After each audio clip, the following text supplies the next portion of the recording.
Saviez-vous que l'homme le plus riche ayant jamais existé ne s'appelait ni Jeff Bezos, ni Elon Musk, ni Rockefeller? Non.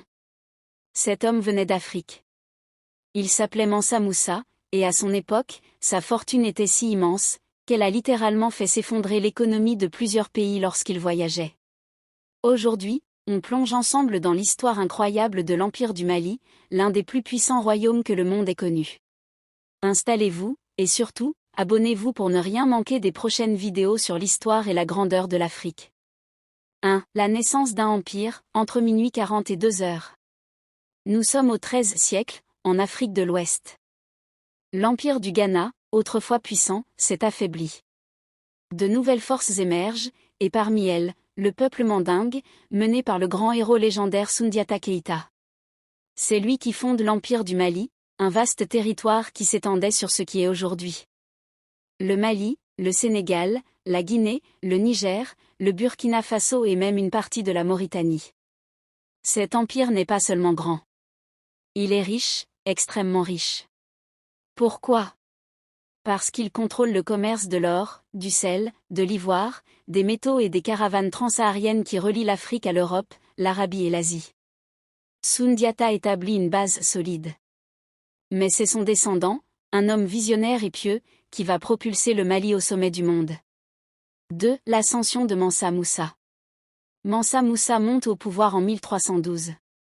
À cette époque, le Mali atteint une puissance extraordinaire.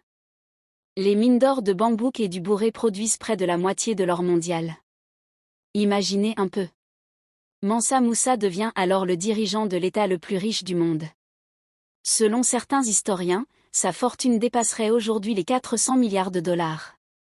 À tel point que sa richesse est considérée comme incalculable. Mais Mansa Moussa n'était pas seulement riche. C'était un homme profondément croyant, un dirigeant bâtisseur, et un stratège politique remarquable. 3. Le pèlerinage qui a secoué le monde.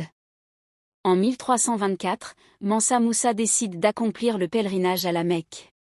Ce voyage restera l'un des événements les plus impressionnants de toute l'histoire. Écoutez bien. Il part avec 60 000 hommes, tous vêtus de soie. Il transporte des dizaines de chameaux, chacun portant plus de 130 kilos d'or. Il distribue de l'or en Égypte, en Arabie, partout où il passe. On dit que sa générosité était telle qu'à son passage au Caire, il a inondé le marché de l'or, provoquant une dévaluation massive qui mettra plus de 12 ans à se rétablir. Aucun milliardaire moderne n'a jamais réussi à perturber l'économie d'un pays entier. Mansa Moussa, lui, l'a fait en marchant. Cette démonstration de richesse fait connaître le Mali au monde entier. Les cartographes européens commencent même à dessiner l'Afrique en mettant en avant un roi noir assis sur un trône d'or. C'était Mansa Moussa. 4. Un constructeur de civilisation. De retour de son pèlerinage, Mansa Moussa ne se contente pas d'avoir brillé à l'international. Il décide d'investir dans son empire. Il transforme Tombouctou en centre intellectuel mondial. Il construit la célèbre mosquée de Djinguerbé, toujours debout aujourd'hui, et fait venir des architectes, des savants, des poètes. Sous son règne, Tombouctou devient une ville universitaire, un carrefour économique et l'un des plus grands centres de savoir du monde.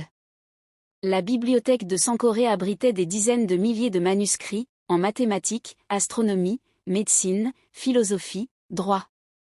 Un véritable trésor du savoir africain. 5. L'héritage de Mansa Moussa. L'empire du Mali continue de prospérer après sa mort, même si progressivement, il s'affaiblira. Mais son impact, lui, reste immortel. Mansa Moussa a prouvé au monde que Punaise Adessinron l'Afrique était un centre majeur de richesse, d'innovation et de civilisation. Punaise Adessinron les royaumes africains n'avaient rien à envier aux empires d'Europe ou d'Asie. Punaise Adessinron et que la grandeur africaine est une réalité historique, pas un mythe. Aujourd'hui encore, son nom inspire des films, des documentaires, des jeux vidéo, et des millions de personnes à travers le monde.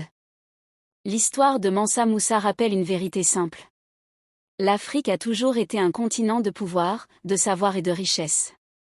Si cette histoire vous a inspiré, n'oubliez pas de liker, commenter, et surtout vous abonner pour découvrir d'autres grandes pages de l'histoire africaine. Le passé de l'Afrique est immense, et nous allons continuer à le raconter ensemble.